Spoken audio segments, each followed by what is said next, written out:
Having grown up in a multicultural family and having lived in a number of cities and a couple of countries by the time I'd finished my graduate work, I had begun to see that there are so many differences amongst the places where I worked.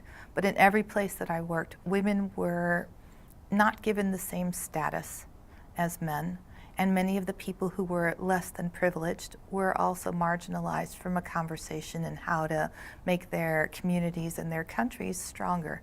And I felt that the UN would be a really good place where I could hopefully contribute, but also learn from them. From the UN, and I've worked with 3 UN agencies to date, I started off with UNDP, and then I went to UNFPA and to UNRWA, and back to UNFPA. And one of the things that I've seen, again, just to go back to the motivation, was the fact that I wanted to do something to make a difference in the life of those who didn't have a voice.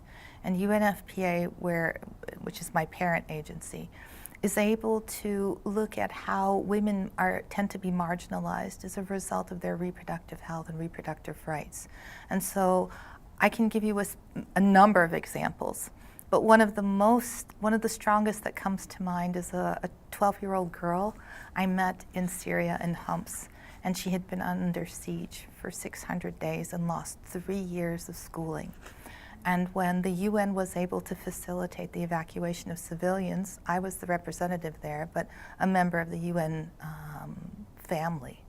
And this 12-year-old girl decided in the space of 2 weeks while working with the UN, and I worked with her closely and her family, that that's what she wanted to do when she grew up. She wanted to go back to school. She wanted to make up the 3 years. And she decided that she could also draw really well.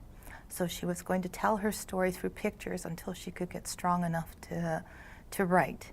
And for me, that was not only saving her, but saving a family and saving her future family.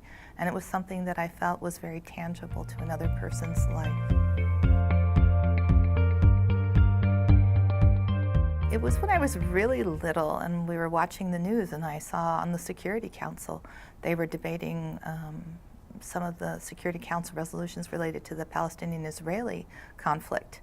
And I was watching carefully with the debate, and I was very interested in how the politics could help could help forward a global solution to a really big crisis, and one that was affecting almost the entire world.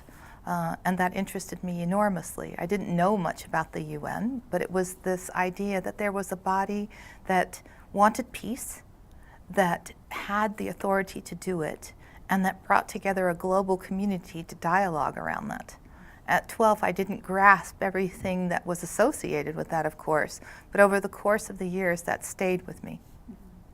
And UNFPA specifically, I think we've talked a little bit about the fact that I think that women's reproductive health and rights are central to any debate in development. You can't skip half the world.